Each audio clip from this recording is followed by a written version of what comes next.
Salut le Mali, salut la diaspora malienne. Maliens, assalamu alaikum, au bismillah. Ano balmaké nako soldat, iba beaucoup.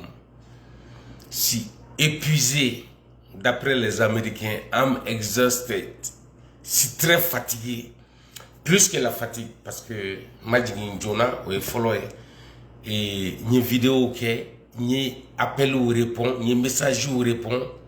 Ketla ka barayro nyaga ka faroka suro ni fla de sinogo kana bla sisa na mbenyana depuis 5 heures me ka ma jabi téléphone na parce que mime ka ke en fasola nan snogora Afrique be jeni wa Mali be jeni ne kalika ngote ke ka neto balole hanni ne nyekse toye ji kelene abeja ka neto Mali de mella ala ni krasona ma donc tena ni kuma chaya mena do sujet puissant on kono amena kuma fen damado kaya inshallah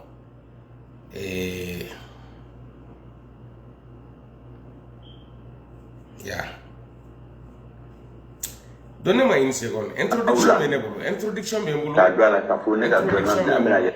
Voilà, introduction Benebolo.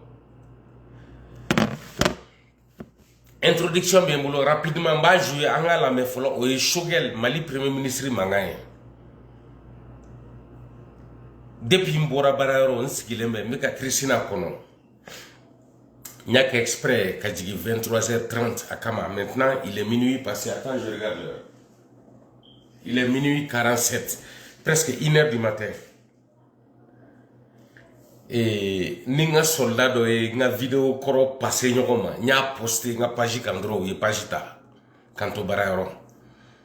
Yo page ta tourné donc nana pour que Christina ka segi page kono puisque c'est la même vidéo à répétition à kungelera quoi aya ke me amase ka page da ele nga téléphone bekan donc ngontitanda ni mani vidéo ke ka di awma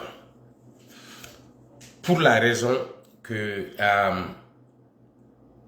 ambeko kambanga jamana o fait ambe wulle no frafinari je ne suis pas panafricain et je ne le serai jamais.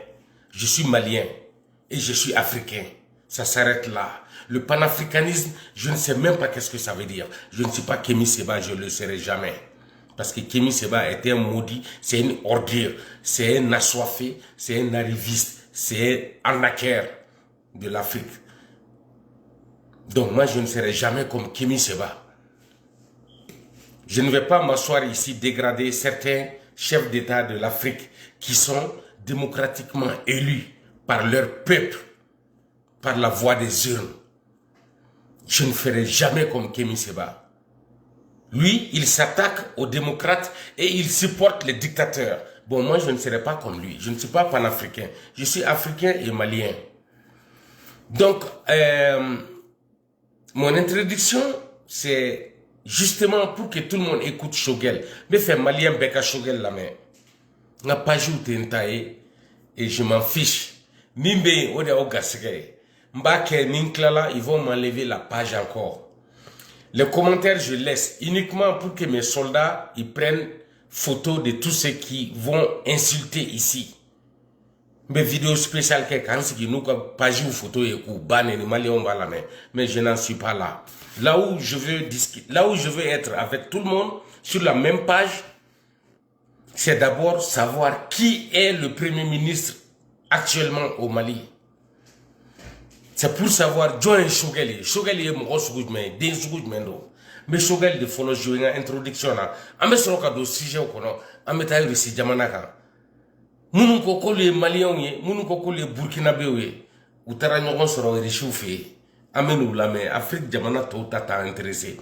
Frontière ba on est Burkina de Tché. Ou à Blakoro de Beka Burkina Mara. Je veux que les Burkinabés sachent qui est ce gars-là.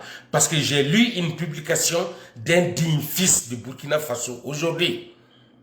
Qui nous disait que si Ibrahim Traoré du Burkina Faso, actuellement président de la transition du Burkina, une transition maudite par la mémoire des ancêtres du Burkina.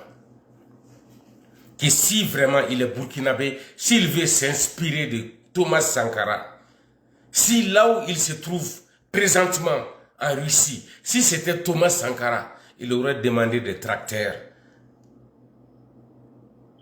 et des engrais pour le Burkina Faso et non du blé pour le Burkina Faso. Ça, c'est quémander, ça, c'est une honte. Dans ça, il n'y a pas de dignité, il n'y a pas d'honneur. Mais je ne vais pas trop me traîner sur ça. Je reviens au Mali. Pour que tout le monde écoute le Premier ministre malien, Djiembeka Shogel Lame. Aye kuma munu foya ni de kuma jeli wi. Hakika o de ni malien beka name, anga lame. Aye batar lame. Quand on a les postes stratégiques pour ta kelembolo. C'est-à-dire anti-démissionnaire, c'est-à-dire où le beka kamike, où le d'aller nos fins flat. Marfa Boubou, Malion Segana, Wari, Eta Wari Boubou, où il y en a aussi Bega. Nous devons tout à fait peigner. Bega les armes ne peuvent rien contre l'esprit, contre la langue, contre la plume. Nous, on a l'esprit, on a la parole, on a la plume. Ils ont les armes, ils ont l'argent de l'État. Ça ne peut. Donc, je vais m'arrêter là d'abord. Shogel Koko sera si mon fleur fangala, ou ma fenkele mi famu. Ma fate se en hakilila, en andu sukun kanyesi anga jamanauma. Oui, tieni. C'est pourquoi ne a fokunu. Ngoni asimi nana, amena kurita de suranye. Mali on be boka takaboui. Ametani jamananye.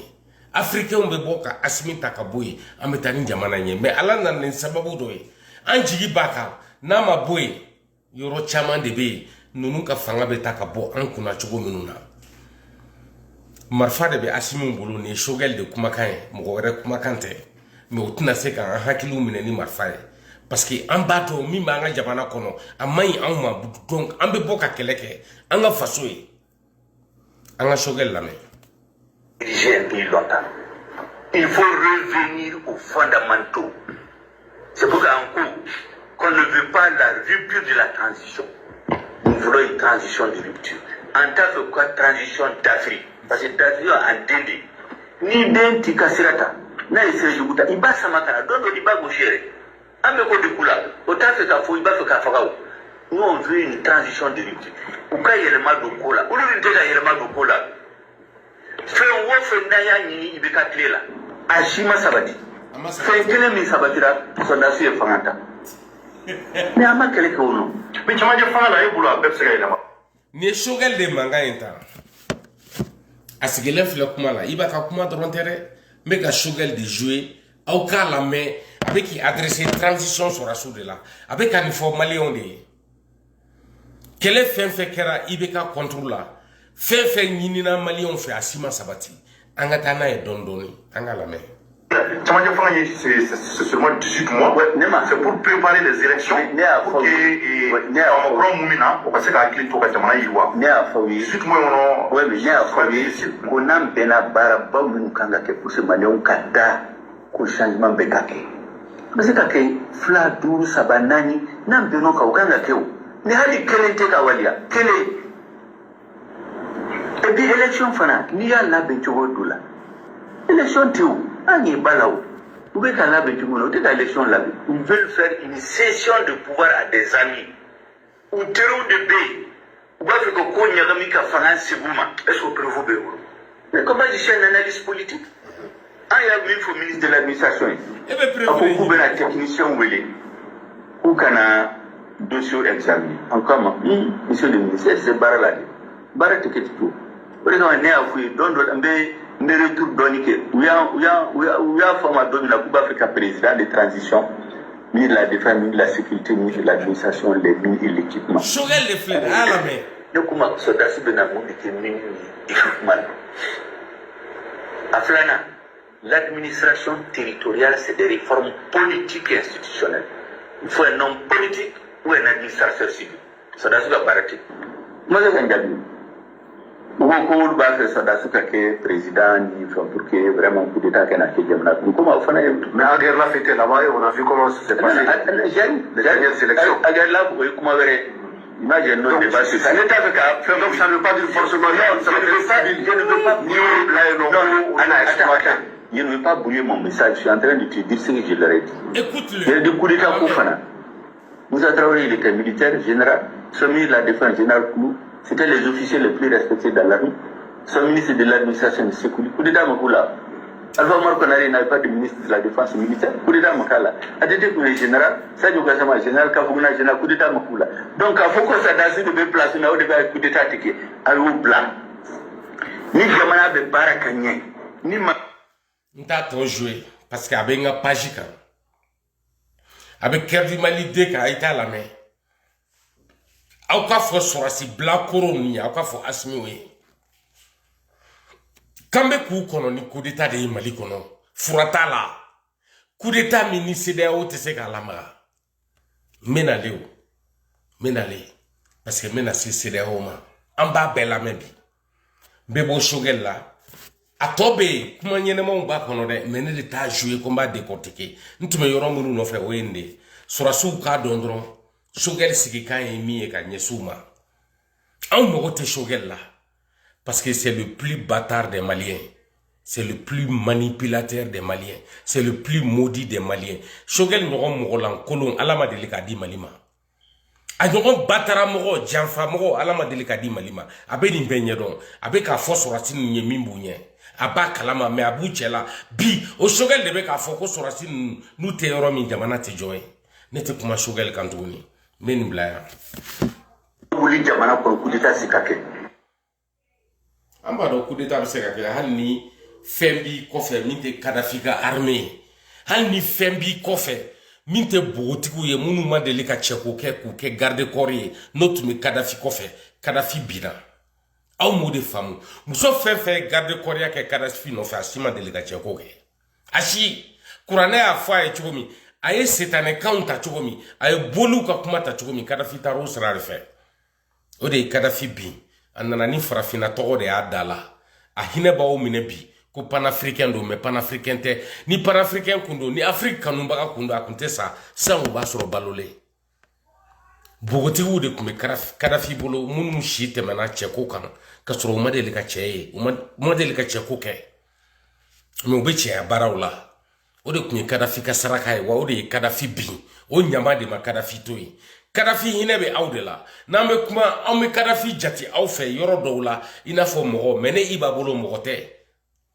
a labana cogo min na a kun kan ka laban tɛ ni ala ka mɔgɔ kun do a kun tɛ laban ni laban cogo in na n'a tun bɛ ka ɲuman de kɛ farafinna ye a kun tɛ kɛ tan Kadafi kun bɛ min ɲini ka an bɛɛ fara a kan ka tila ka an bɛɛ mara a kun b'o de ɲini pour que ka an sɔrɔ a kun bɛ ka an san a bɛ misiriw jɔ an fɛ yen a bɛ sirabaw da n'an tora Kadafi kun ka mara kɔnɔna la Kadafi kun bɛna anw de ta k'a b'a ɲɛsin diɲɛ mɔgɔw ma tubabuw t'u kun fɛ parce que ala ye duwawu ni barika don fɛn min na a ka dantanfɛnw na tubabu de don Kadafi ye avion kunturu de la bin Lockerbie bɛɛ b'a dɔn min kɛra Niger désert kɔnɔ o ye Kadafi de ka sababu ye o kun y'a ka misali fɔlɔ ye k'a di mɔgɔw ma k'a bɛ fɛ ka tubabuw kɛlɛ ko a bɛ s'u la Kadafi yɛrɛ bolo ale kun ye ala de ye mɔgɔw tun b'a sago la cɛ minnu tun bɛ Kadafi kɔlɔsi u ma deli ka musoko kɛ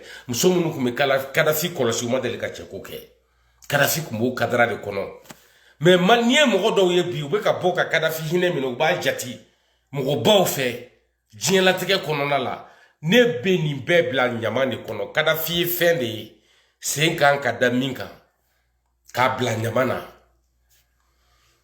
Kadafi kun ye setanɛ de ye Kadafi kun bɛ ka kɔgɔ da ala de la Kadafi kun bɛ ka kɔgɔ da diɲɛ masakɛya de la farafinna ta dɔrɔn tɛ dɛ a kun bɛ fɛ ka kɛ farafinna masakɛ ye ka tila ka diɲɛ kɛlɛ n'a ye ala de ma sɔn ala y'a malo k'a lebu ka nin bɛɛ to a kɔfɛ ka nin nafolo bɛɛ to a bolo Asimi ninnu bɛ ka na ni sira min ye bi k'an sɛgɛrɛ aw ni ne Iba an ka taa b'o kalama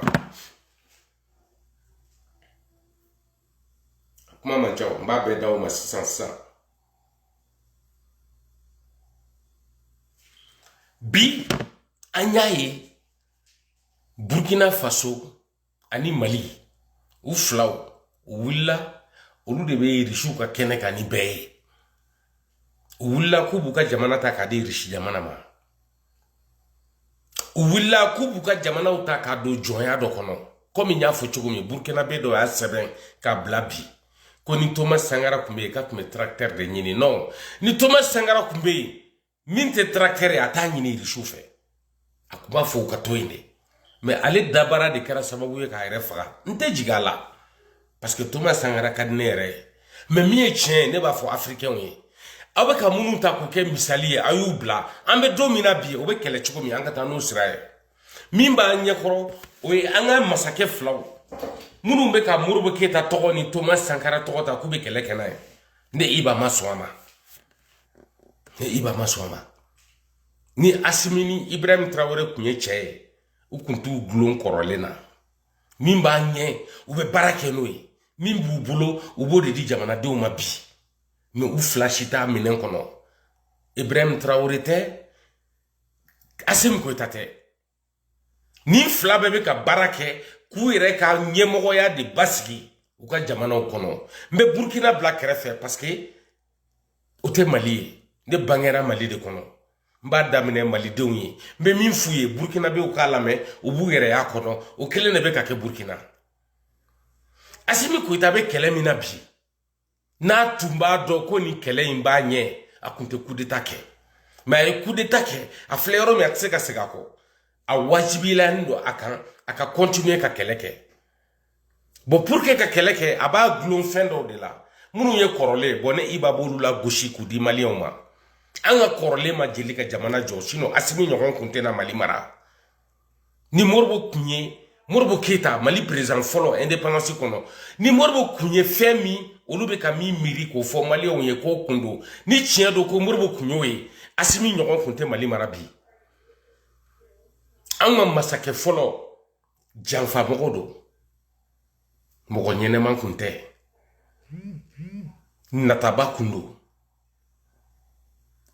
yɛrɛ yirala kun don wasokɛla kun don tɔgɔ ɲinina de kun ye Modibo Keyita ye o de kama Mali bɛ yan bi kabini a taara Modibo tagara tɔgɔ ɲininaw ni mago ɲininaw ni yɛrɛ ɲininaw de bɛ ka Mali mara n tɛ Modibo jugu ye dɛ n bɛ Mali de fɛ ni min y'a kɛ ka ɲɛ an b'a fɔ ni min m'a kɛ ka ɲɛ an bɛ segin a kan k'a fɔ malidenw ye mɔgɔw ye min kiiri bɔ Modibo la kana bila bi la sɔsɔbaga ma sɔrɔ a la an y'a taamasiyɛn ye Modibo nɔfɛ ala salen kɔfɛ a n'a sacogo a minɛcogo o n'a lajabara k'a lebu cogo min o b'a yira anw na Modibo Sékou Touré o ni si tɛ mɔgɔ ɲɛnɛmaw ye batara mɔgɔw de kun don dabarabaw de kun don jamana tiɲɛlaw de kun don olu de y'an se yan président ninnu kɔ dilanna an ɲɛ b'olu ka jamana la bi an kɛrɛfɛ jamanaw la Mauritanie Sénégal Côte d'Ivoire o président wagati dɔ nana se u ye Modibo hakili lajɛ u ye Modibo ye i n'a fɔ fatɔ a bɛ ka min ta k'a ka jamana sɛgɛrɛ olu tɛ fɛ o sɛgɛ ka don u ka jamanaw la Modibo ko k'u y'a janfa u m'a janfa Modibo kun tɛ cɛya minɛn de kɔnɔ Modibo kun bɛ dabara de bolo o de kama ala ye Modibo lebu k'a faga k'a la ɲani parce que a ye min da Mali kan an bɛ kɔlɔlɔ min na bi Modibo ka kɔlɔlɔ de don ne tɛ a musala a fɔ dɛ ne bɛ tiɲɛ de di maliyɛnw ma ni nkalon b'a la Modibo mɔgɔ dɔ ka bɔ ka n'an sɔsɔ filidabaw y'a essayer ka Modibo ladi a kana don ni minɛn kɔnɔ a k'a jɔ an ni nazaraw ka to ɲɔgɔn bolo ka wagati kɛ an ka ko dɔw ɲɛnabɔ an ka jamana ye Modibo wulila a ye filidabaw minɛ k'a faga o kuma fɔli la ko ale de ye président ye ale sago de bɛ kɛ Maliko la o de kama ala ye Modibo lajaba a kɔ minnu bɛ balolen bi n b'a ɲini u fɛ u ka yafa ma Mali de ka bon tiɲɛ de kan ka fɔ malidenw ye an ka ta ka bɔ a minɛn kɔnɔ ne ma sara k'an bila nin baara la n ka faamuya ye min ye n b'o de di maliyɛnw ma o de kama ala ye Modibo lebu k'a ka fanga bin k'a dafiri ka tila k'a lajaba k'a ni bɔ dɔɔni dɔɔni a ma ne tɔɔrɔ dɛ a tɛ ne tɔɔrɔ parce que ne ye faamuyali kɛ Maliko la Mali de ka bon masakɛ tɔ minnu kɛlen ka Modibo la kori n'olu sɔnn'o ma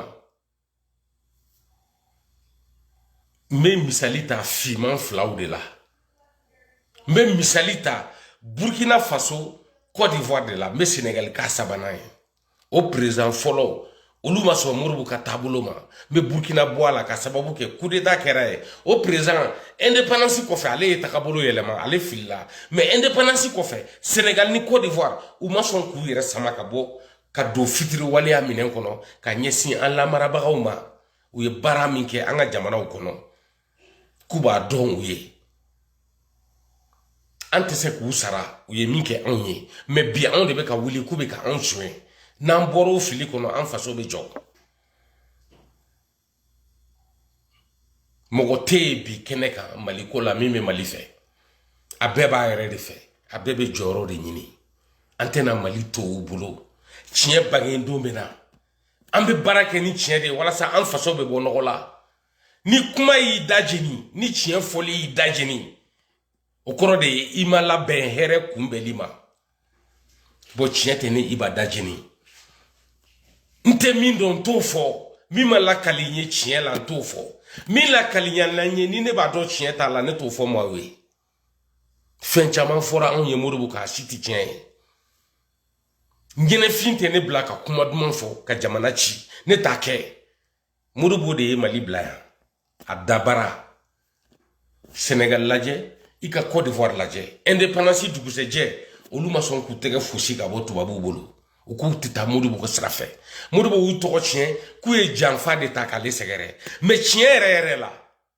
jamana jumɛnw jɔra an kɛrɛfɛ jamanaw la u ka yɛrɛma hɔrɔnya kɔfɛ ni coup d'état ma kɛ yen na an masakɛw sara fanga la ni mɔgɔ m'a ɲini tile kelen k'u ka taa ni bɛɛ k'u ma n fa o ye jamana jumɛn ye Sénégal ani Côte d'Ivoire mɔgɔ min tun kan ka y'o kɛnɛ kɔnɔ o tun ye Mali ni Laginɛ de ye mais à présent fila bɛɛ kɛra dabaw de ye u kɛra sababu ye k'u ka jamana bila fɛn dɔ kɔnɔ bi bɔcogo t'a la o de kɛra san o san san fila o san fila san duuru o san duuru coup d'état bɛ Burkina Côte d'Ivoire a y'a kɛ to coup d'état bɛ Burkina Laginɛ ani Mali kɔnɔ Niger bɛ ten ne yɛrɛ ka coup d'état kɛtɔ ye direct yɛrɛ la ka président bon k'a faga aéroport la o kɛra Niger ta de ye tellement ni jamana saba ninnu u kɛra kabako ye jamana naani bi u kɛra kabako ye u ka denw ma n bɛ segin ka na kuma kɔnɔ kuma tɛ ne hakili ta ne de bɛ kuma minɛ k'a koron k'a fɔ aw ye ni min ye tiɲɛ ye aw k'a ta ni min ye ne ka fili ye aw k'o bila aw kan to adamadenya ye parce que ne tɛ Ala ye adamaden bɛ fili kuma fɔcogo la ne bɛ se ka fili mais min ye tiɲɛ ye n tɛ bɔ a kɔnɔ n bannen don nkalon fɔli ma malidenw ye ni min y'a lamɛn i k'a lamɛn ni min m'a lamɛn i k'i sigi ne bɛ min fɔ i b'a ye i ɲɛ la a tɛ wuli bilakɔrɔ minnu bɛ fanga la ne t'u juguya la ne tɛ politiki kɛlɛ la ne tɛ kafiriden kɛlɛ la mɔgɔ de tɛ yen min bɛ ka kɛlɛ kɛ Mali ye ni tiɲɛ ye bi minnu b'a ɲɛdɔn olu tɛ ka bɔ k'a ɲɛfɔ wajibi ye ne bɛ min dɔn k'o fɔ u bɛ tila k'an wele kɛrɛfɛ k'i ye kuma fɔ ko mais nin y'a jɛ walima nin kun man ka fɔ ayi min y'a jɛ ne aw ma bɔ k'a ɲɛfɔ maliyɛnw ye ne b'a ɲɛfɔ n ka ɲɛfɔcogo la maliyɛnw b'a ta ten africains b'a ta ten parce que n bɛ n yɛrɛ kalama an ka indépendance n'an b'a wele ko an ka yɛrɛma hɔrɔnya kɔfɛ ka sɔrɔ nkalon don yɛrɛma hɔrɔnya t'a la nin ye Modibo ni Sékou Touré ka kuma de ye yɛrɛma hɔrɔnya tɛ anw bolo anw ma deli ka kɛ jɔn ye travaux forcés ne b'o faamu mais esclavage o ye nkalon ye farafin kun kan k'a ɲɛdɔn de tubabuw nana o de kama u ye dɔw ta ka taa n'u ye tubabu la ka t'u la baara foro kɔnɔ usine kɔnɔ sobaw kɔnɔ u ye dɔw to farafinna k'u dege farafinna yɛrɛ yiriwali la an k'o ma ko jɔnya olu k'o ma non wajibi baara n'o ye travaux forcés u fila u tɛ kelen ye o de binna an da la Modibo n'a dabara wulila ka Mali tɔ coro o de kama Ala y'a malo Ala y'a lebu ka tila k'a nimatɔrɔ k'a faga ka galama ni mɔni de nege to a la a ma ne tɔɔrɔ dɛ parce que ne bɔra kalama depuis n ka denmisɛnniya n ko Modibo ye janfa de ta ka anw sɛgɛrɛ n y'an faw ye korone Modibo bolo n ye Laginɛkaw ye bɔgɔji min na Sékou Touré bolo a bɛ da baarabaya la diɲɛ ɲɛfɛ tubabuw bɛ k'a lajɛ Ala ye tubabuw ci de ka diɲɛ dilan wa u bɛ ka diɲɛ dilan dogo do u bɛ k'a dilan u tubabuw golojɛ ɲɔgɔn minnu y'u kɔgɔ da u la Ala ye olu nagasi k'u bila kɔfɛ fanga sugu sugu b'u la u tɛ se diɲɛ jɔbagaw la diɲɛ jɔbaga ye Europe Amérique ani Asie fan dɔw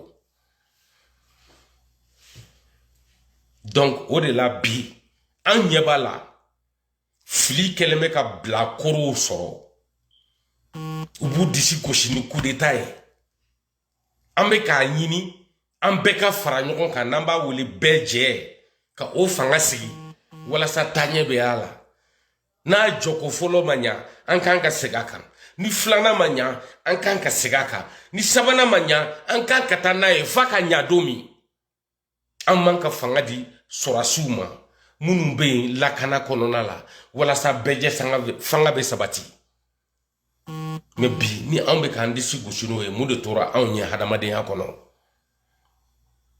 ala y'an sɔn misaliw de la an ka filɛli kɛ tubabu minnu n'an b'u contre la n'an bɛ k'u gɛn u tɛ k'an sɔn u bɛ k'an dilan de an bɛ ka min wele ko sɔnli o ye an dilanni de ye min ka d'u ye u kan k'o ta anw fɛ yen ka t'u yɛrɛ labɛn walasa u bɛ sɔn k'a fɔ ko an bɛ ka fɛn bɛɛ to u bolo wa sɔnli tɛ anw ni hakilila kalan de ka kan parce que u ma deli ka jɔ anw ni kalan cɛ u ma deli ka jɔ an ni kodɔn cɛ u ma deli ka jɔ an ni yiriwali cɛ olu de n'a furancɛ di anw ma ko jamana minnu yiriwara ani jamana minnu bɛ yiriwa sira kan ani jamana minnu ma yiriwa fɔlɔ u y'o saba de yira an na an ka baara kɛ ni ninnu ye pour que an bɛ yiriwa sɔrɔ n'o ye développement ye en voie de développement ani sous-développement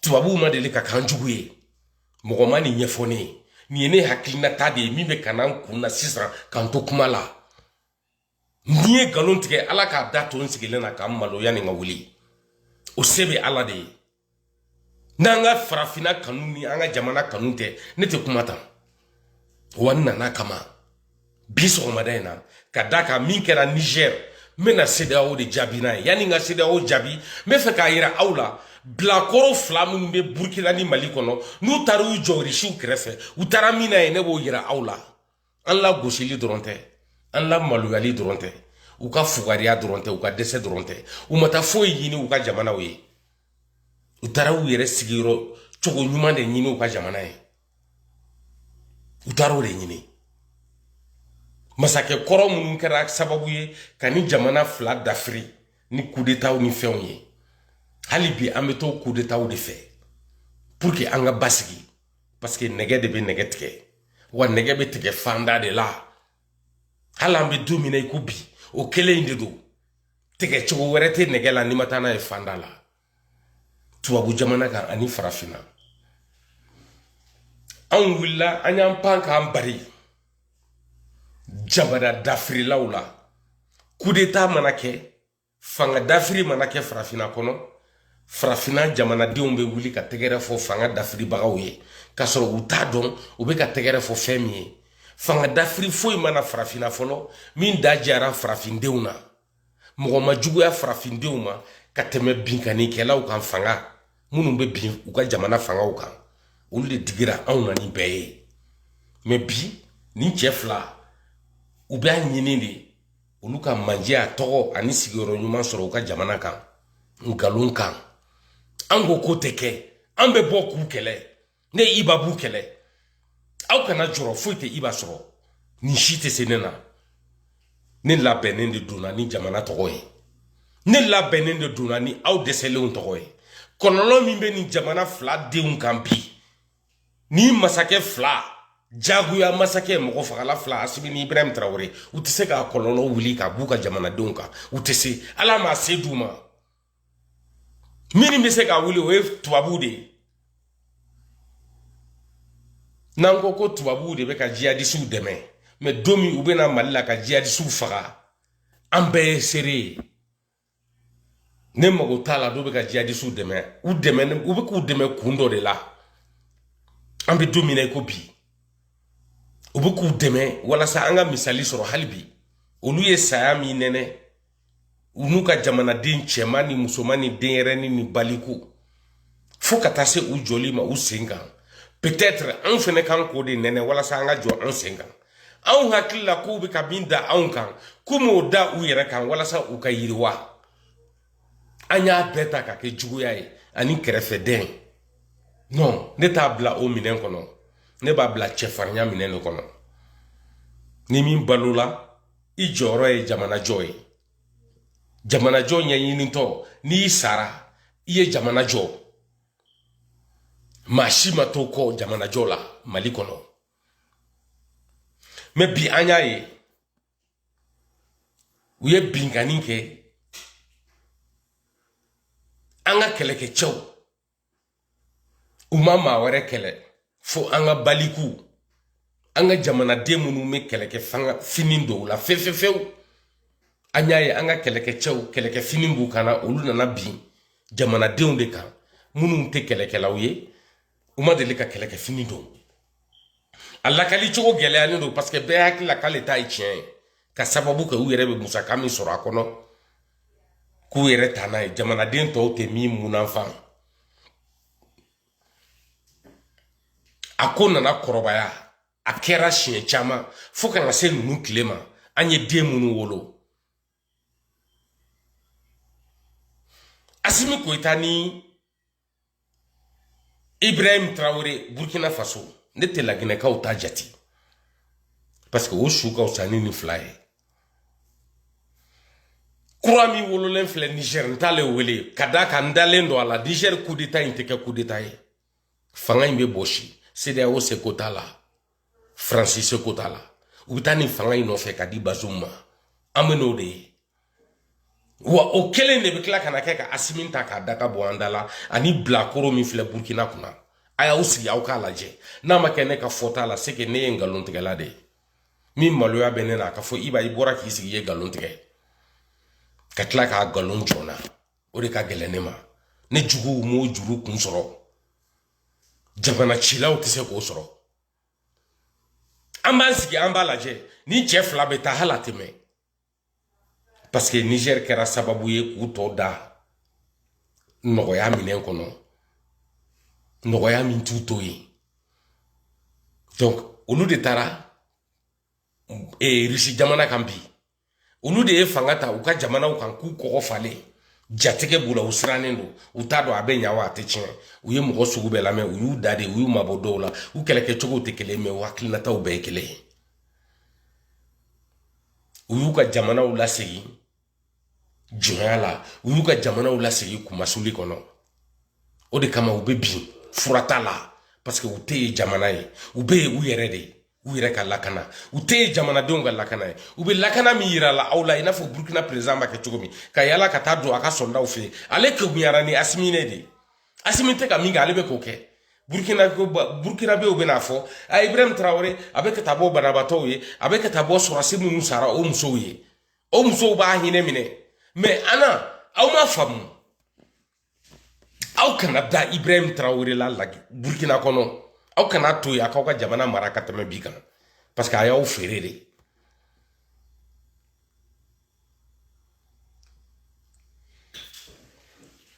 aw kana hinɛ minɛ ko i cɛ sara Ibrahim Traoré taara bɔ yen non e tɛ o e cɛ sara Burkina bɛɛ de ye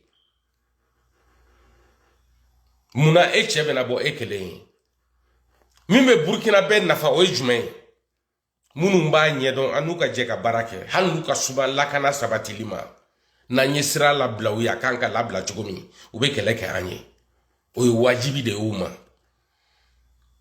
aw girinna minnu kan bi risiw u y'aw lagosi risiw ye farafinna lagosi de u y'aw kɛ garibuw ye u y'aw kɛ kungɔtɔw de u m'aw kunbɛn ni dɔwɛrɛ ye bilen kɔ fari ni kisɛ u y'aw kunbɛn n'o de ye o ye lagosi de ye farafinna ma kabini risilama wolo farafinna bɛ balo dugu jukɔrɔ fɛnw na tiɲɛ wa nkalon kabini risiw ma wolo diɲɛ mɔgɔ fɔlɔfɔlɔ ye farafin de ye n'i ma balo i tɛ se ka tagama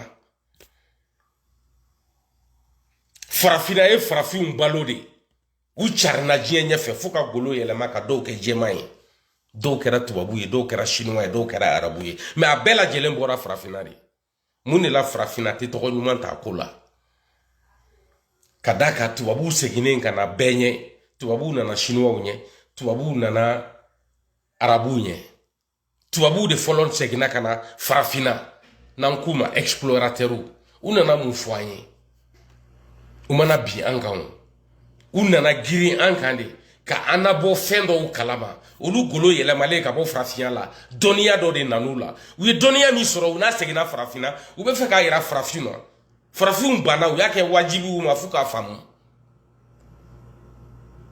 irisiw nana chinois nana comment dirais-je a y'a kɛ to arabuw de nana tubabuw kɔfɛ farafina u nana ni mun ye ko diinɛ u mana ni baara ye u mana ni yɛlɛma ye u nana tubabuw kɔfɛ o y'a sɔrɔ tubabuw nana yira anw na k'an bɛ se ka fogon ji sanfɛ ka taa diɲɛ yɔrɔ min ka d'an ye o y'a sɔrɔ tubabuw nana yira anw na k'an bɛ se ka don an yɛrɛ ka fɛn lagalenw kɔnɔ min bɛ pan n'an ye sanfɛ o y'a sɔrɔ tubabuw nana yira an na an bɛ se ka sigi fɛn dɔ kan min ye nɛgɛ ye a bɛ kolonkolon nɛgɛ wɛrɛ sanfɛ ka taa n'an ye yɔrɔ jan tubabuw nana yira an na an bɛ se ka ni sɛnɛkɛfɛn ta k'a dan yan a bɛ falen hali bi farafin bɛ boli la o tubabuw de nɔfɛ k'olu de y'an jugu ye ni n bɛ fili la dɔ kan sɔsɔbaga tɛ n na n'i b'i ka kɔntinan kanu i bɔyɔrɔ n'i b'i woloyɔrɔ kanu i bɛ kuma ni tiɲɛ ye i bɛ kɛlɛ kɛ ni tiɲɛ ye i lamɛnbaga n'i kanubaga bɛ dɔgɔya mɛ a bɛ laban i t'a la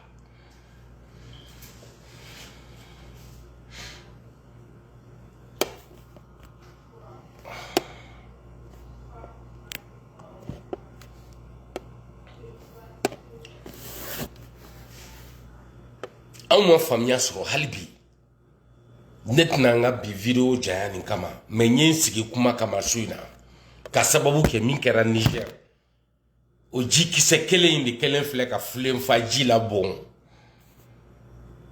o de ye ji la bɔn trop c'est trop ninnu taara mina irisiw ka jamana kan an b'a lajɛ yala ni ni ɲɔgɔn de la ka kɛ diɲɛ kɔnɔ n'an de la ka mɔgɔ ye min y'a ɲini ka an dɛmɛ nin dɛmɛ cogo in na an ka nin video lajɛ an k'o fɔ ɲɔgɔn ye i b'a bɔ kum de mankan don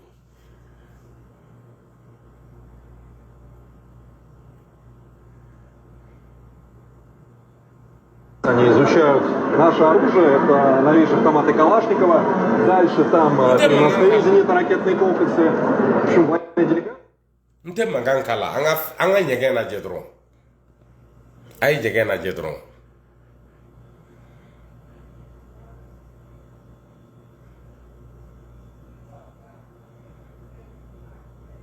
a ye ja lajɛ min bɛ nin kɔnɔ bɛɛ k'a lajɛ a ye nin lajɛ marifa de filɛ u bolo mɔgɔ faga fɛnw de filɛ u bolo balawu de filɛ u bolo burkinabéw ka nin lajɛ n t'a poussé ka taa yɔrɔ jan an ka masakɛw wulila an fɛ yen u taara nin de la irisi jamana kan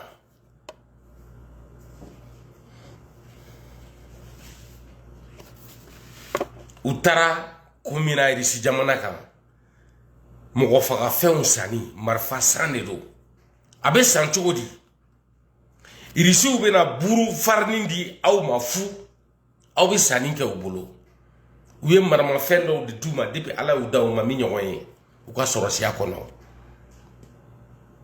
alors que u mago tɛ kɛlɛkɛfɛn na bi u mago bɛ dalilu de la min bɛ jamanadenw nafa an bɛ jamana ta ba la an bɛ taa ka bɔ yan an ka sɔrɔsiw de filɛ nin ye burkina sɔrɔsiw de filɛ nin ye asimi koyita de filɛ nin ye irisiw bɛ k'u ka maramafɛn minnu tɛ san minnu ma deli ka san farafin ma deli ka min y'a ɲɛ la u taara o de di Ibrahim Traoré ni Asimi Goïta ma k'u k'a lajɛ u y'o de ta k'u da u ɲɛ la u bɛ k'a lajɛ u dabali bannen don kuma min u bɛ k'o lajɛ u fila bɛ ka jamana bɛ ka jeni u kɔfɛ min bɛ ka kɛ Mali la bɛɛ b'a kalama maliyɛnw de wulila yan ko irisiw ye fɛn sugu bɛɛ d'u ma drone b'o la radar b'o la wuluw b'o la min bɛ dugujukɔrɔ bɔnmu labɔ ko irisiw ye bile di anw ma a kamiyɔnw donna ka bɔ Laginɛ non seulement fɛn ma bɔ an ka kɔngɔ la fɛn ma fara lakana kan jamanadenw bɛ ɲani na Asimi bɛ yen kuma min malidenw de bɛ bɔlɔn fɛ nbɛda la u mago ma ɲa ka drone folo to yi ka Wagner to Mali kono ka radar to Mali kono ka blende to Mali kono ka avion to Mali kono ni me ka ke Mali la bi Mali on be kenema degu kono na la asimi be la comment dirais-je Russie jamana kan ou be kele ke fe on de tala ka laje aw be na ninde san ambe balo di aw mafu aw be na nga mara ma fe on san ka an faso la kari ka ana segin kofe hal nu ti an wele kata engrais ani tracteur mi be seneke ko lu de yira ana ne tumbo famu ni ne bena di aw mafu aw ni ne bena ta aw ka se ka seneke ka aw ka foro yiriwa ne tumbe ndadi ne tumbe maloya ne horoni me o make mbarfa de dira ni nyemo obawma anye wari do fini mina ka do kana katla ku kalan lakana la oluno de jole me rishu fe marfa de bu kana be ko de laje lakana mi flash ma se ka sabati asimi ma se kumate blakoro mi Burkina kuna Ibrahim Traoré amase Burkina bew na ka herema horo ya tawbulo na ka dignité tawbulo obi continuer kan nche mbatu ka kumbe amana ni tracteur amana ni seneke minenwe amana ni seneke fenwe amana ni engrais irishu be se ka mindi frafimo oye marfade amenyang fa chogomi irishu kasiki ka foka kuma ka kele ban o fere tubulo o te irishu ka adamade ya kono ambe ka tubabu munu kele kuba an janfa o banke join o bolu de ka adamade ya kono o de kama ubise ana me ujera anko kata ka anga jamana to ambulu anga la nyinula ango kuma gobe anga dugu jukoro feunde la munde bangwa dugu jukoro foyi tangwa dugu jukoro unne uma gobe mina femi mbolu la ben ka an kisi o de be anga dugu jukoro olube no de ta kata u ka dugula ka segin ka an nomne ka ana segin olu ka dugula anga kalanka kodon ka ko famu mimbo olu ka dugula an yere kana kan fin wala sa amse ka anga dugu jukoro feumbo ka an yere mago nyena e me anyo ke joya e bi jone be ka anke joy irishute nunu takara uka don folo bara bena keleke mina ulajeli dema kuma mina uka jamana ube ka jenu ukofe uka jamana don be ka sa aya unyena ta chieni galona dondo sera na uma wuli ambe wuli amunu makala ante kodon me yala e na fami di anma o ka boni au ka kalana o ka kodon ambe boka jamana don kunafoni uku kofle chiena te no ka soro utefe jamana ka to na ka shikono no mo lame ambe tanisira wore ku na ka shi ku shilatunu ku bo anjela wala sa anga jamana o be lafia Mali Burkina Niger ani la Guinée o jamana nani de tolendo kobi farafina woro dugu nyanfanfela wala anye jokulu munu sigi pour que ka anakana olu sigele me ka anaje musalaha kono ambe ka bi anga yere ma horonya ka an yero ketla ko galunda tubabula ni tubabu ma ke sabali bagay ube an segin joya lela ambe mi wele ko joya parce que amala ben ante sa yere koro utakun kunte tien fla anya koro bi nunun tara irisi jamana kan u yere la kanali le kama marama feun pour que ka jatige wale kebagaw dabali banaye olu dunga siratola mimbo olu bolo obe nafanya ni drone ye mimbo olu bolo obe nafanya ni blende ye mimbo olu bolo obe nafanya ni satellite ou ni drone fembe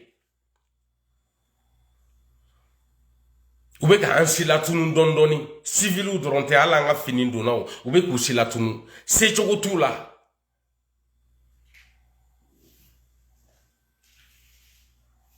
ninde echien ankan ka boka min fo bi jamana deun ka don wala sa ambe se ka fara nyogon ka kata an faso kuma bo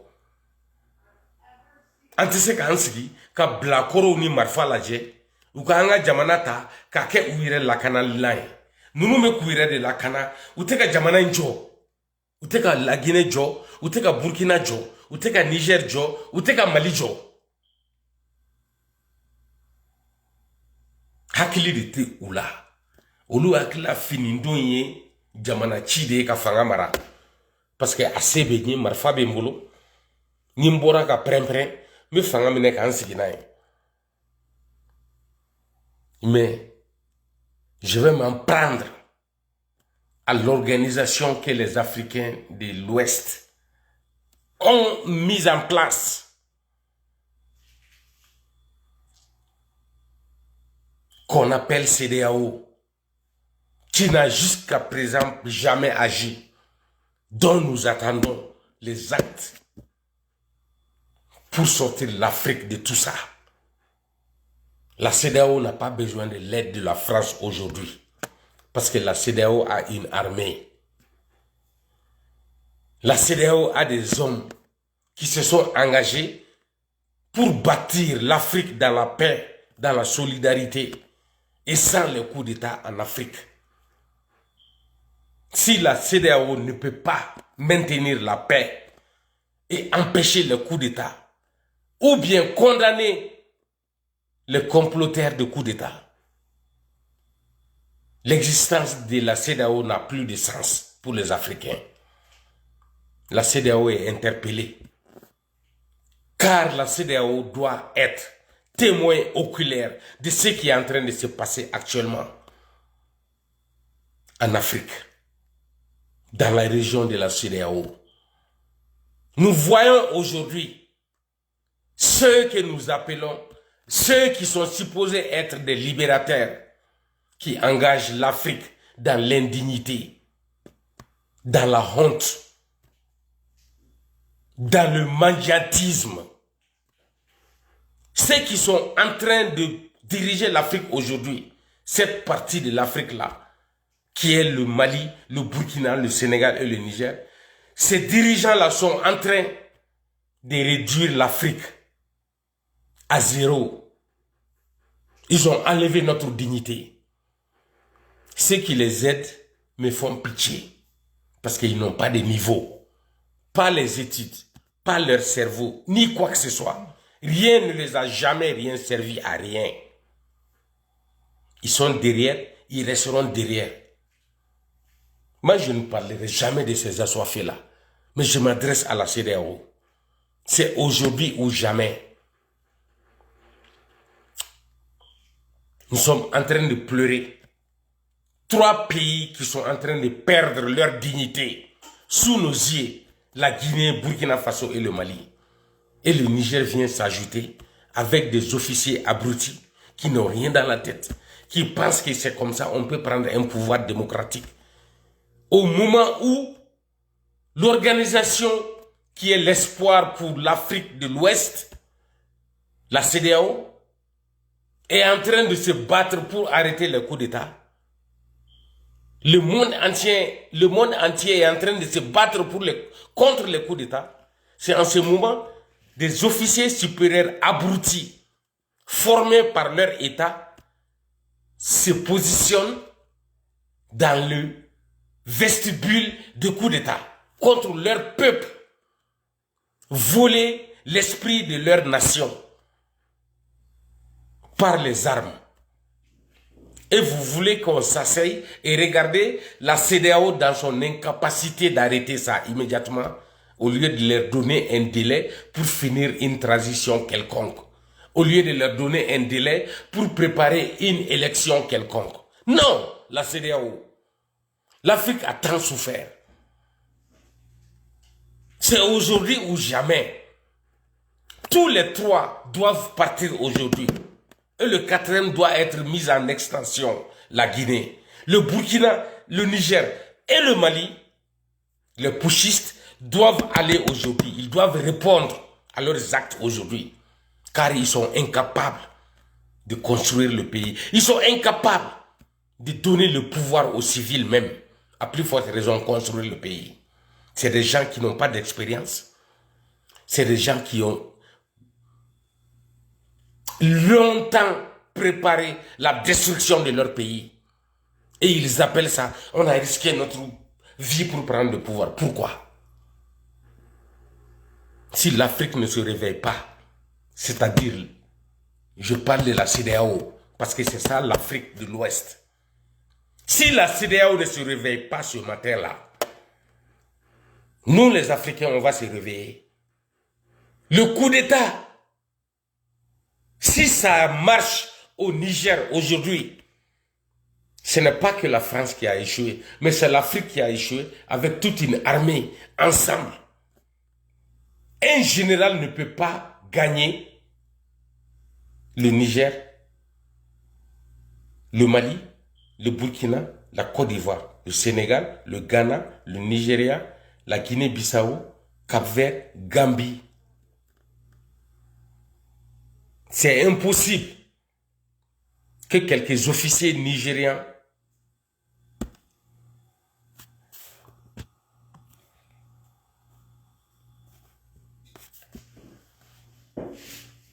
que ces quelques officiers nigériens gagnent ces pays-là. C'est impossible. Je veux savoir si la CEDEAO est réellement bâtie pour combattre non seulement le coup d'État et favoriser le va-et-vient entre les pays de la CEDEAO. C'est ça que je veux savoir des responsables de la CEDEAO. Si la CEDEAO peut faire ça, on veut voir aujourd'hui. On ne veut pas attendre. On ne veut pas que la CEDEAO donne un délai aux criminels putschistes pour qu'ils préparent les élections. Celui qui est venu casser les élections, il ne peut pas construire les élections. Il ne peut pas. Si la CEDEAO n'agit pas, on saura que la France d'abord a échoué. Parce que c'est la technique, la vision de la France qui ont formé la CEDEAO pour l'Afrique de l'Ouest, afin qu'on puisse échapper à des tentatives de prendre le pouvoir par la force et que la démocratie règne, que le peuple s'exprime. Si ça échoue au niveau des civils, c'est à reprendre. Cela ne doit jamais être ni raison pour un militaire quelconque de prendre le pouvoir par les armes. Nos pays respectifs n'ont pas besoin de ça au sein de la CEDEAO. Et si cela marche, c'est la lâcheté de la CEDEAO. En ce moment, nous donnerons raison aux faux panafricains, aux maudits de l'Afrique, à ce bâtard africain qui n'est pas né sur le sol des Africains et qui essaye de vous dénigrer aujourd'hui. Vous ne nous considérez pas. Nous, les vrais fils d'Afrique qui sont nés en Afrique, sont rejetés par ces dirigeants. Ils ont peur des panafricains qui les insultent sur les réseaux sociaux. C'est pourquoi ils les reçoivent chez eux. Moi, je ne suis pas CEDEAO jusqu'à preuve du contraire. Je ne suis pas fils d'un lâche. Je ne le serai jamais. Je ne supporterai pas une CEDEAO qui est incapable de détruire des putschistes. Ce que nous voulons de la CEDEAO ce matin, c'est la destruction de ces militaires qui ont tenté le coup d'État au Niger. Ce que nous voulons de la CEDEAO, c'est de préparer le départ des militaires burkinabés et maliens qui sont actuellement en Russie pour payer des armes au prix du sang des peuples du Burkina et du Mali. Nous avons besoin de plus que les armes. Mais c'est les armes qui sont au devant. Pour les Russes, il faut d'abord payer les armes. Ils vont signer le contrat des armes aujourd'hui en Russie. Et ensuite, ils reviendront à la maison avec du blé. Quelle honte pour nos pays. Quelle lâcheté pour ces gens-là. Quelle indignité pour ces militaires qui ont pris le pouvoir. La Côte d'Ivoire n'est pas sur cette table. Le Ghana moins. Non pas le Nigeria, à plus forte raison le Sénégal. Ils ne seront jamais sur une table de honte. Seuls les indignes, les sans dignité, les sans honneur, les incapables, les lâches, les traîtres et les maudits, comme le Mali, la Guinée, le Sénégal, le Burkina Faso, le pays le plus bâtard de la planète, le Burkina et le Mali, les deux pays,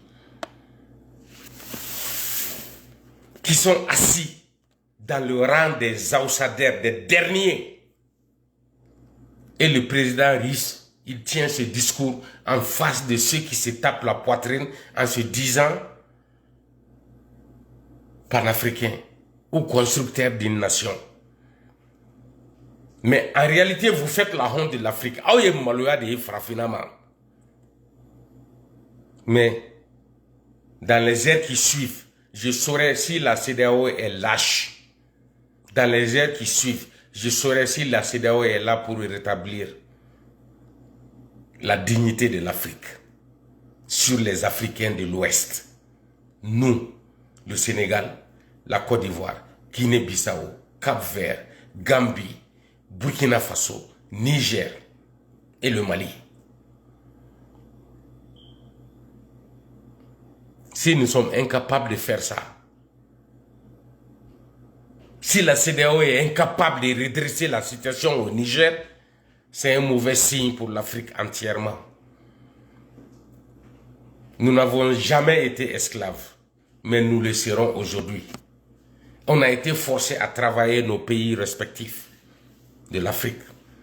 On n'a jamais été esclaves. C'est ce que les Africains ne comprennent pas. Frafinaka ko kankera join. Frafima de lekake join. An wajibirade kanganga jamana jo. Tubabu mana ni joya hakli. Mais comme au bora an reda. Uya ko kuma kan ka tugu an no fe. Frafima sa joya la de munu sara akuma hakili min tumbula o nye familiali baliade.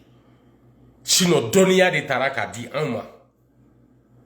An bana sigima Ameriki kono ya domi u ya anke bato kelen kono ka segina ye Afrique kata anga dugukolo dama nan ko ama ko Liberia ka an libéré ka anke anga yere ma horonya yi wa uma ban Amerique drapeau yere ka turu Liberia mais comme jamana kelen de do o de kama dolo kelen de bala Amerique jamana biduru ni ko de o de kama lolo biduru ni ko de bala Farafi ma se ko famu ku ya anke join mais udu ya labla Liberia be yoro jumembi Liberia ka umu ka présence ki ka tike ambenye na ka ban ekranga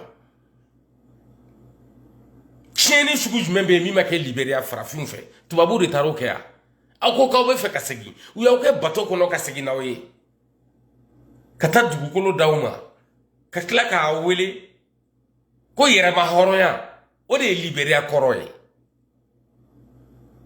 kan nyegen di awma ka aw deme mais Liberia be chogo di bi mo faga nyogon faga jamana chili batara ko ke Farafina dugu bana ka ku yere ka sababu ke Farafin yere de Nazara we deme min ta ka Farafin segere o make ka jema shi segere u ye bebla ka hake kono u yu kodo bela Chinois o sona u ka joyama u ye Chinois o mara presque 100 bi saba bi nani kofe Farafina ka jere ma horo ya dile ama u Chinois utaduma no e Hong Kong e Hong Kong bora joya la kuma jme tout près hakilita sana kuma inkono ngana na galonti ka we mais akera an baliko yale asoro de memolo donc akera nyana akera kunu ngoro bidron sisa Japonais bo chogo ya kelena hali Chine Japonais be American ka mara kono aw ko chogodi Ameriki jamana kelembe ko Hawaii ngoye Japonais de taille ni e carte la je ane Amerique te foila an fleni minuit ni 1h du matin peut-être il va soro olube sogomada 11h ou bien midi de la 600 Ameriki jamana do mais ate Ameriki dugukolo ereka o mobilité djien kono mimbe se ka bo Ameriki jamana in kono ya kabeta Hawaii ate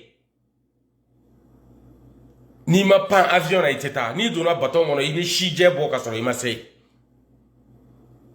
parce que odugu ko le be japonais mais Amérique de ka jamana dodo Amérique fan dodo Alaska bo chogo ya kelena jamana mi be dogokun fla walma kalo fla ke soufela la Amérique jamana ka na be wuli Alaska irishu de kuntado ngo barkatigu de asa ogolo ka mine wala irishu te sakoro amena wuli kambe bla o jamana de la ko lu be fe ka onke join jamana munu ya angla ka na bo an yere kalama ka fembe irana amana wuli kambe maw amana wuli ko korolew amba yini ka tanya fe do wa fo kan an ko fle korolew na mun de be ko fe mun de be korolew mbolo nazara ye froid de farafima kadaka olu de afamu ku bora farafim de la olu de asebe gafeula ka bo jawla ko olu bora farafin de la aunga dunia ma yira auna ku bora auna olu ka kuma de ato an bora yele kalama an kunna ko tubabu bora aun de la farafina ko adamadeya damne na farafina de tubabu ka kan de la abe fo ko l'Afrique est le berceau de l'humanité o fo chogote farafin bolo anta nyedon anta te anga jamana yokoyi anu jere do irishim sentola o irishim sentola parce que irishu ma nyini ka se ko kata farafina ta bala aw fleni bi irishu fleni o beka aw jago donc malien ku siginaye ambe asimi nunu kono ni coup d'état de mo be na fo nu jigina ka bo avion no ka air flake ni coup d'état makula o be na iba wele ko coup d'état make no shira coup d'état makula malien mena ne wele ko coup d'état make kuma na korodo do hakilima u ba fam asimi nunu ka fanga abana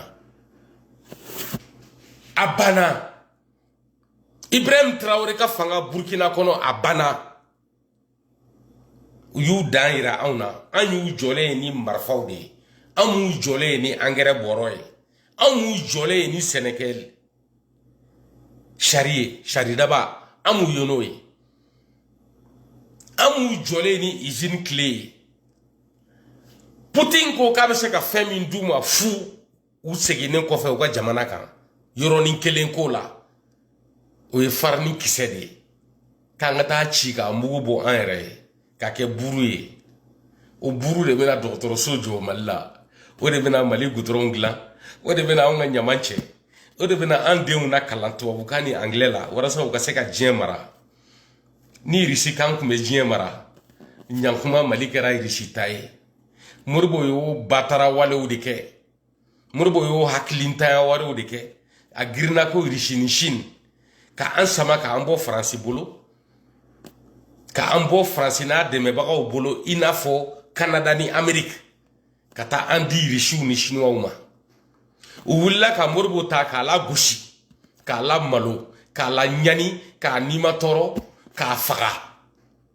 risiw ma wuli chinois ma wuli Moribo sa don o risi kelenw ko k'u ni Mali bɛ baara kɛ ɲɔgɔn fɛ fo ka diɲɛ wuli Moribo minɛ don chinois ni risiw wulila k'u ni Mali ɲɛmɔgɔ kuraw tɛgɛ bɛ ɲɔgɔn bolo fo ka diɲɛ wuli wa an taara fɛnw san u bolo bien hɛrɛ bɛ si a bɛ tile ka Moribo to a bɛ ka ala deli don o don sababu dɔ kana min bɛ mɔni dɔɔni d'a ma a k'a min a bɛ ka a kɔlɔsibagaw k'a to kaso dibi la k'u ka ɲa ma u ka sɛbɛnfura ni sɛbɛnnikɛlan d'a ma u ko k'u t'a d'a ma u y'a jɛ mɔni na k'a jɛ a kanufɛnw na n'o ye sɛbɛnfura ni sɛbɛnnikɛlan ye Moribo la gosira de ka sababu k'a ye Mali la gosi k'i ban Mali dilanbagaw la k'i ban Mali jɔbagaw la ka tugu chinois ni risiw kɔ o de ye Moribo halaki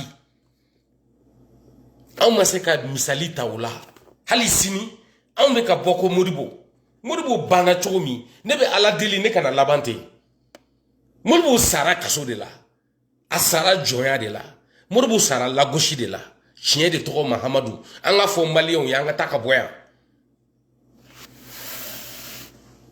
jamana min kɔnɔ Buye Hayidara ye waliju ye o jamana bɛ jɔ san jumɛn an bɛ juma de la Kutiba tomancha au fe malla mbeka okono au kana buye bla place la ne ka me walma muri ku dadi karamogo ku dadi almamin ku dadi bada dadi jabana jo siraka parce que ni mi a korobo bodo a bakono ni mi a korobo mbo ba ju fara ki sigi kala me here be shabe kle ni mi a korobo mbo nyama denkari aw ma fo igla mali dinete jamana jo korolen fo baga ku kolosi korolen fenete jamana jo korolen te mali bolo am ma fo igla munu ya glan kambe bla ulula ko korole ko dine ni korole imbe de ekele a fo baga ku hakli la jegin duguma uka miri uka jamana inaje korolen te se ka jo wa dine yere te se ka jo tubabu de ba jo on le tay chien aw be barake la no luka fengla no de bi na ko be kuma fitiri wale murbu keta labana chugo me awe labante murbu la gauche la de ala ka ankisi la gauche ma murbu sara kaso de la ala ka ankisi kaso kono sayama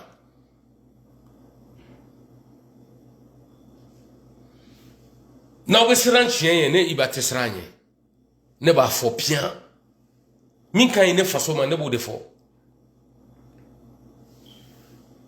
Mali ni Burkina fugar din jamana ma teme u kan bi Niger sorasi nunu olu ta nyefo chogo min bola depuis ala olu da haklito la olu te fendo olu e bagawndi olu tu yere kalama mais aujourd'hui on attend la CEDEAO que la CEDEAO et la France interviennent au Niger immédiatement. Nous allons jamais consommer ces coups d'état là. Cela ne se fera pas.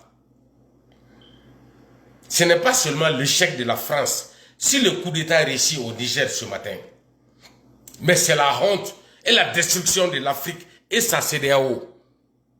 Par conséquent, vous devrez vous battre pour maintenir la démocratie au Niger et bien accueillir Assimi et le maudit Ibrahim Traoré de Burkina Faso, les mettre aux frais.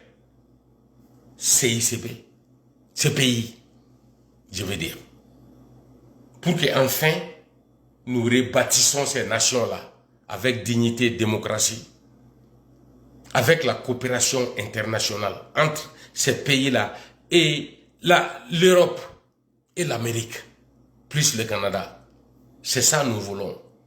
Nous ne voulons pas de la Russie ou de la Chine. C'est des pays traîtres, des pays incapables, des pays lâches, des pays arrivistes qui n'ont jamais rien servi aux pays qui s'accrochent à eux. Modibo Keïta, Sékou Touré et le président de l'indépendance burkinabé se sont accrochés aux Chinois et aux Russes. Ils ont échoué. Au lendemain de leur indépendance, ils sont tombés dans les pushs, dans les coups d'État. C'est pourquoi leur pays ne connaissent que des coups d'État à répétition. Nous ne voulons pas de ça. Nous voulons que cela s'arrête. Ni farafin jamana nunca bo fugar deya wale kono. Modibo Keïta, Sékou Touré, ou ɲɔgɔn daba den fila ma wolo farafina.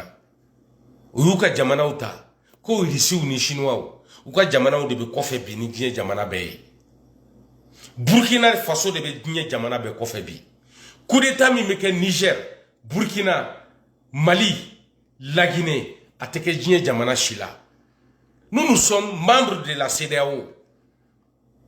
Si la CEDEAO a de la conscience, il y a 4 pays de la CEDEAO qui sont actuellement en transition militaire, qui vivent sous des régimes dictatoriaux militaires.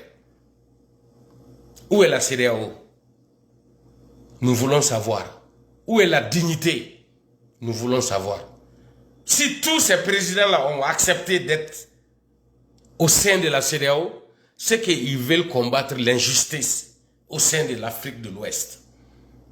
Y compris mon papa de la Côte d'Ivoire, Alassane Dramane Ouattara, qui est le meilleur de toute l'Afrique de l'Ouest. C'est incontestable. L'Afrique de l'Ouest n'a jamais eu un président comme celui de la Côte d'Ivoire actuellement. Son Excellence Abdraman Ouattara. Alassane Abdraman Ouattara. Il n'y a pas eu son semblable d'abord en Afrique. Depuis la création jusqu'à aujourd'hui. Je dirais aucun pays de l'Afrique n'a réussi ce que Alassane Draman Ouattara a réussi pour son pays et pour un exemple pour tous les pays qui entourent son pays. Mais aujourd'hui, il fait face à une situation où il doit vaincre ou perdre sa crédibilité. Si le coup d'État réussit au Niger, c'est l'échec de Alassane Draman Ouattara parce qu'il est au sein de la CEDEAO. Ce n'est pas une poignée d'officiers supérieurs qui pourra empêcher les officiers supérieurs de la CEDEAO. Ils ont intérêt que ce combat-là soit gagné par la CEDEAO. Ils ont intérêt que Assimi Goïta et Ibrahim Traoré de Burkina Faso aillent en prison ou tués, y compris le président de la Guinée. Parce qu'il est venu par un coup d'État aussi. Mais s'il essaie de se discipliner, moi je n'ai pas confiance à quelqu'un qui a pris le pouvoir par les armes. Ces trois présidents-là, Alassane Draman Ouattara seul, à lui seul, vaut mieux que tous ces trois présidents. Je ne vais jamais m'asseoir ici, manquer du respect à Ado. Je ne le ferai jamais. Mais le résultat de ce qui est en train de se passer au Niger aujourd'hui nous déterminera et nous dira exactement en réalité qui est Alassane Draman Ouattara. Parce qu'il est dans la CEDEAO et il est écouté dans la CEDEAO. Et il y a les armes au sein de la CEDEAO. C'est des armées. Les armées les plus puissantes sont dans la CEDEAO. Le Nigeria. Si jamais le coup d'État réussit au Niger, ces présidents-là de la CEDEAO doivent se pendre. Ils doivent mourir de leurs propres mains parce qu'ils ont fait échouer cette partie de leur continent. C'est ça le message que j'avais aujourd'hui. Kasega Kabamanankana. En kuntigi, en fa. En ga jamana be misalita jamana nyemoro minkan. No e Côte d'Ivoire jamana nyemoro e. No e Alassane Draman Ouattara e. Abe jekulu mina na be wele ko CEDEAO. No e frafina woro jugu yan fanfela jamana o farale ɲɔgɔn kan ka kisi kɛ an ka jamanadenw ye. Kumami olu be dabara baya la Guinée Bissau ko coup d'état teke tuguni ko fɛrɛw de bena tigɛ ka coup d'état bali sorasiw b'u bolo kɛlɛkɛcɛw b'u bolo olu b'o kuma la kuma min sorasi hakilintan dɔw wulila Niger jamana kɔnɔ ka bin jamana ɲɛmɔgɔ kan kala filila mɔgɔ min ye k'a sigi yen k'u b'a jagoya jigin ka bɔ fanga la donc CEDEAO kɔnɔmɔgɔw ne y'a président wele mais président min ka bon ni Afrique président bɛɛ ye bi n'o ye tiɲɛ ye a tɛ wuli ala ma deli ka président min ɲɔgɔn di Afrique jamana si ma n'o ye Côte d'Ivoire président ye Alassane Draman Ouattara a bɛ digi dɔw tulo n'u dusukun na mais tiɲɛ de don ale bɛ ka min k'a ka jamana ye président ma ye Afrique fɔlɔ min y'a k'a ka jamana ye ni bin sera ka kɛ Niger kan bi ale ɲɛna k'a to CEDEAO kɔnɔ o kɔrɔ ye u sɔnna a ma de k'u yɛrɛ sɔsɔ u ni balo man kan u bɛɛ lajɛlen kan k'u yɛrɛ faga ne y'o de fɔ wa a kuma tɛ wuli i ko Alassane kelen tɛ se Alassane kelen bɛ se a k'a wajibiya u kan an k'a kumakan mɛn k'a y'a wajibiya min ni min banna an b'o dɔn n'a ma se k'o kɛ ça veut dire que a banna min b'a fɛ a ka bɔ a k'a fɔ farafinna ka jɔ ni tiɲɛ ye filanan t'ale de la an ka laminiw na Côte d'Ivoire bɛ lawaleya min kɔnɔ bi farafinna bɛɛ sago ye an ka kɛ i n'a fɔ Côte d'Ivoire bi ni Alassane Draman wulila u nɔfɛ n'u ma sɔn a ta ma akala bo kenema anga bo akalama ka e ndinde fuye wa ubanama odela ajelendo namo ke ki sigi ko ni nya fo ube ban okoro de ale de bana ame Alassane Dramane Ouattara de fa kani ban anya anjigi da kan ka soro ni mase ne ya kanu ka kafe ka ira jiem ko la anga kanu anga kafe ka soro an kunta do ko coup d'état be ke Niger. Donc coup d'état na Niger anye mi bari ala kayo yi akabo ko ira na kale yo de namo ke netena doya fokansa nte mo mi doya fokansa o yale de kadaka nyaka wale munu ye nyela mais a deseli kan ni korotan mbe ba ala neteta Abidjan tuguni dongo do nebe don fleur de la meta Abidjan domine dongo do nebe ala deli ne kana sa kasoro ne nyamada Alassane Dramane Ouattara kan nsige yoro ina ne bana kerefe moko ka kuma ni ulameli de ma sinon sisan ba soro me Abidjan ne de ko nteta o sra fe nte yere la nte yere fola miye o donendo a kerefe moko klobena Côte d'Ivoire jobaga o klobene ibalabi ne tina yere fusani Ivoire on ka vidéo kelaw ye ni Afrique bema basiki ne tina ka Côte d'Ivoire tuguni nya boama ne tungombeta uko mɔgɔ min ka di n ye u yɛrɛ ka jamanadenw na kɔfɛ ka fara bɔgɔ hakɛ min ka di n ye kan n k'u fara ɲɔgɔn kan an ka kuma an ka labɛn kɛ ne tun bɛ baara min na o ye ne ka Abidjan taga labɛnni de ye mais ni coup d'état kɛra Niger ne tɛ taa Abidjan o kɔrɔ ye farafinna tɛ yen coup d'état mana kɛ Abidjan Niger Côte d'Ivoire président ɲɛna Alassane Dramane Ouattara ɲɛna ka to CEDEAO kɔnɔ ni CEDEAO ma se ka coup d'état bali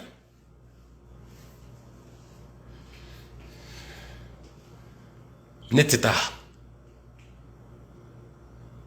n tɛ taa bi n tɛ taa sini Alassane Dramane Ouattara n'a qu'à bouger le doigt et il y aura un changement au Niger. Je sais qu'il peut. Il est capable, il est stratège, il est intelligent, il connaît, il a les moyens. On l'attend. La Côte d'Ivoire, c'est l'Afrique. Et nous voulons que la Côte d'Ivoire soit la capitale de l'Afrique. Si réellement il est en train de bâtir la Côte d'Ivoire, ça veut dire qu'il est en train de bâtir la Côte d'Ivoire. Retirer la démocratie du Niger, c'est une façon d'insulter la Côte d'Ivoire. Car Alassane Dramane Ouattara a été insulté sur le même plateau où Mohamed Bazoum a été insulté aussi par les vulgaires insolents putschistes du Mali. Par le maudit, un enfant qui est né dans les ordures, comme Kémy Séba, qui a insulté Alassane Dramane Ouattara.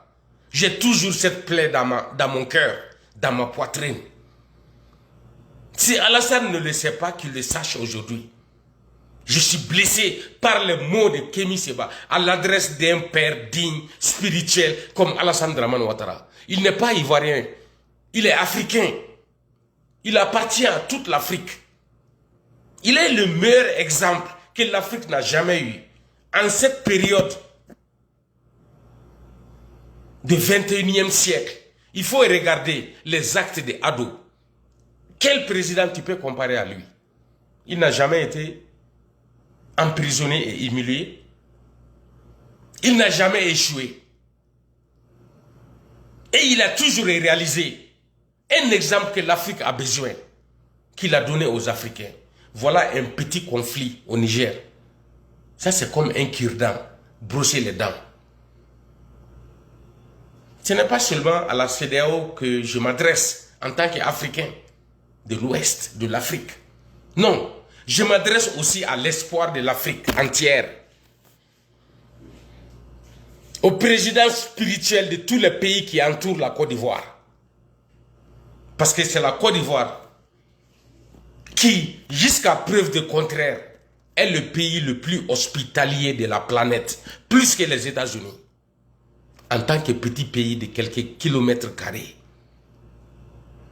Moins d'1 million de kilomètres carrés. Moins que les États-Unis.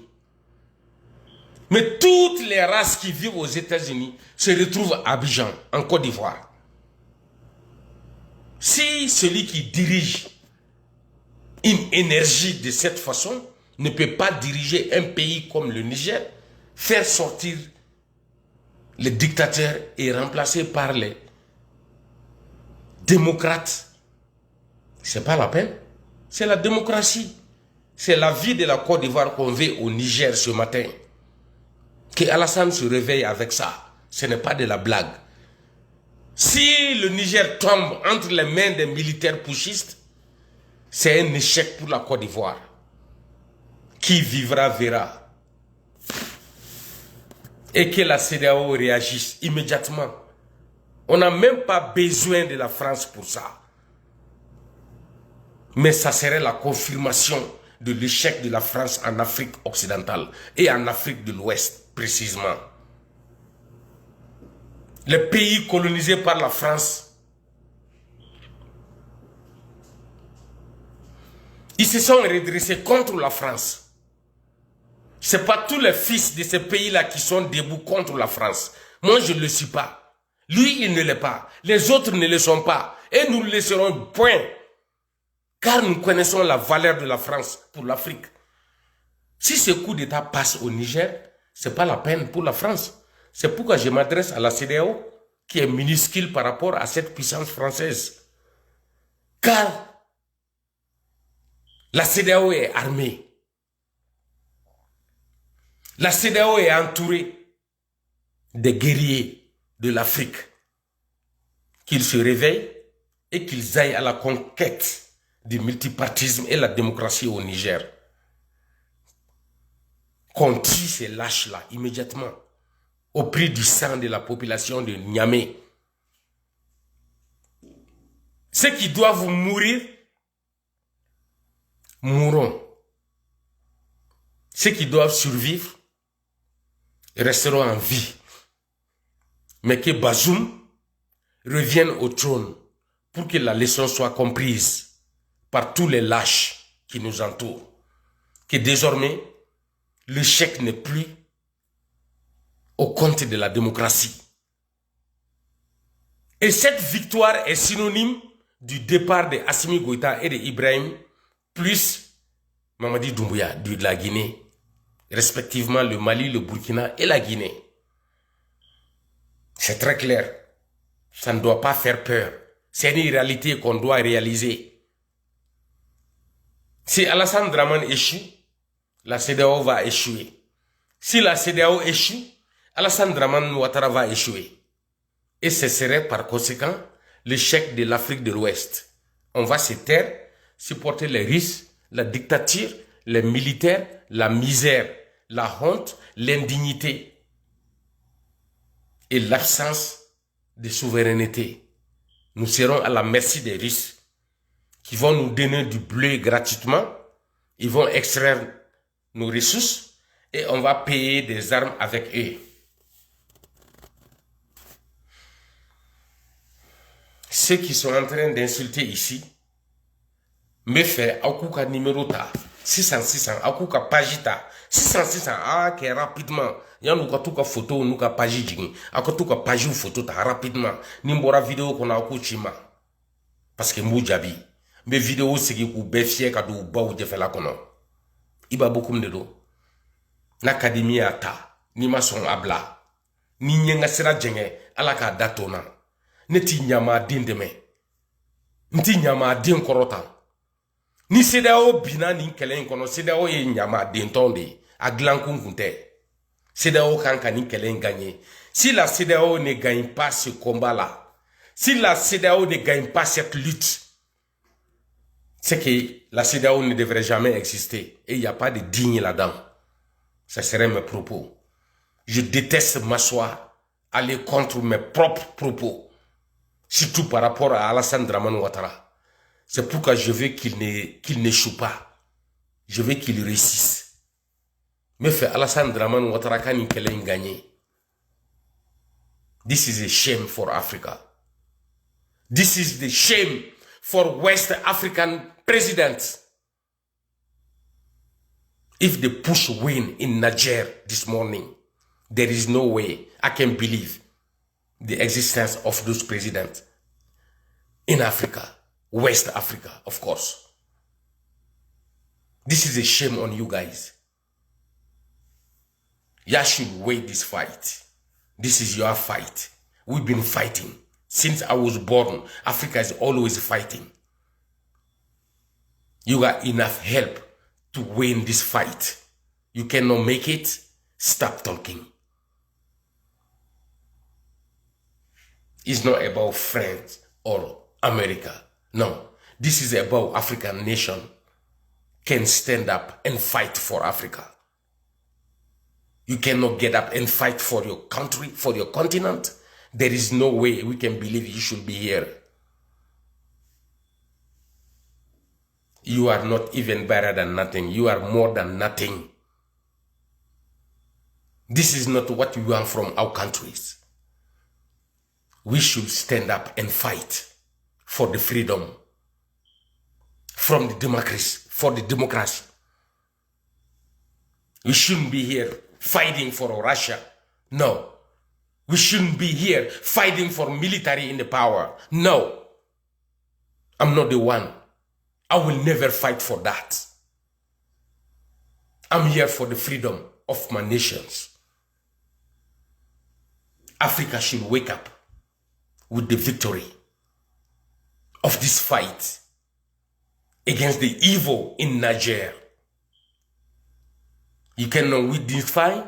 You cannot win this fight. It don't matter what. You cannot win this fight. I don't know why you're here. Why? Speaking to Ghana people, speaking to Ghana president, speaking to Nigeria. Why? West Africa should be that way. Why? We've been watching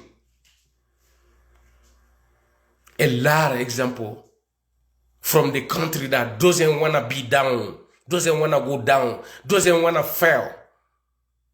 But we are falling right now with all this power. How many countries together for one single army? Look at this: Nigeria, Ghana, Ivory Coast, Burkina Faso, Niger, Mali, Guinea-Bissau, Cape Verde, Gambia, all those countries together cannot stop one single officer taking power by the gun. How come? How can I believe that after 23 years in the United States? Do you think I really care about my life when it comes to freedom of African nation? I don't mind going to jail or die. No, it's over for me. I'm way old to be sitting here and look at the lie winning in Africa every day. It's time to stop it. We need to stop the shit. I'm not the one. I will never ever support military in power in any country in the world. Today we got United States of America and we got Europe in Niger, and a couple of soldiers can stand up and take over the democracy power. I don't understand that. I will never understand that. And I won't give up to my fight. I will keep on fighting for the rest of my life. To Africa, wake up and win this fight with me one day. Like 50 Cent say, win or die trying. This is what is gonna happen. This is who I am. I'm not selling my dignity. I'm not selling my soul to nobody. Like these people doing in New York right now for money. For people that are watching them on Facebook. For name. I will never go that way. And will never do that. I'm not the one. I'm not fighting just for Mali, no. I'm fighting for humanity. Africa is part of humanity. If it's true, the humanity begins in Africa, why the humanity don't fight for Africa to be what it's supposed to be? Why not? Wake up and see the shame on everyone's face. We are fighting against those dictatorial people in Senegal, in Mali, in Burkina Faso, in La Guinea. And now the fourth one is coming up. Niger. For what? The people that was elect being president of the country get taken down by somebody that have gone, and the whole world is watching. Where is the power? Where is it? I cannot say it. I'm tired of saying this. This is a shame for the powerful country on earth. This is the shame for you guys. This is your fight. The nation are suffering. The nation are hungry. The nation are dying back there where you guys come from. Go look in Mali. Go look in the population of Mopti. Over 100 village people are living outside tonight. Under the rain. Biting by the snakes. Dying from not able to eat enough. Missing medicine. No care. No one care. And they dying like that. Tonight, where I am sitting right now, people are dying in Mopti. Terrorized by their own people. And motherfuckers sitting in New York, supporting Russia for that. And America is watching. Let them do it. Talking about freedom. Where is the freedom that save one son of a bitch in New York and let hundreds of people dying in Mopti? Where is the freedom? Why the United States is present in Niger right now? Why? I believe it's for humanity. I believe it's for human rights. I believe it's for saving innocent people's life. But this is not what's happening right now. People are slowly dying right on the side of the road in Africa right now, in Mali, in Mopti, the 5th big city of Mali. No more farmer.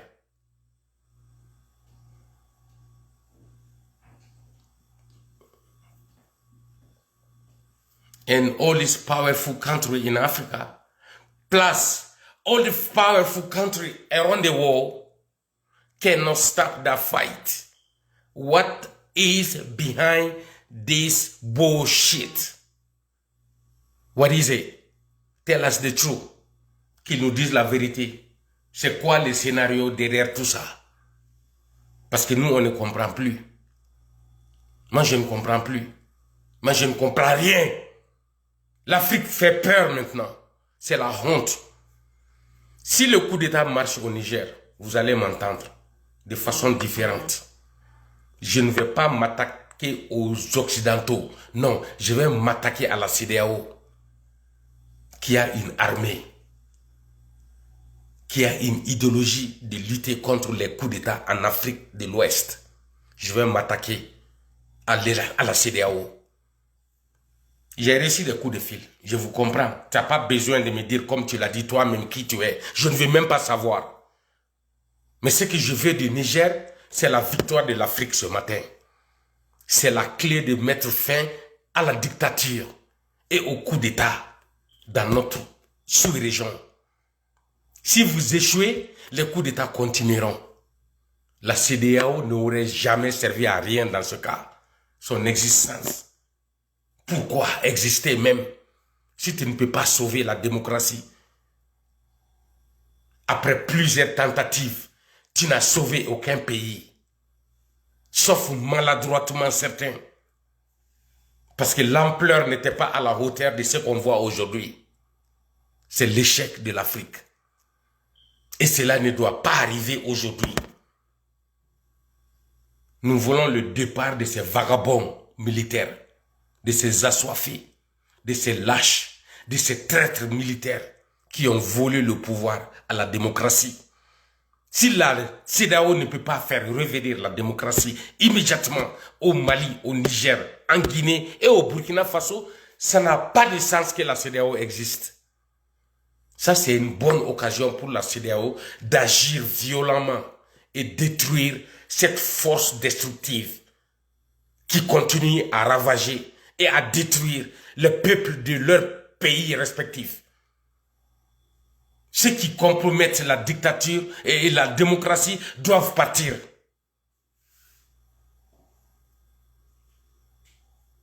Je vous attends. Je m'arrête là. Salut à l'Afrique. Bonjour pour le cocorico de ce matin. Moi, c'est Iba Bokoum. Je déteste les lâches.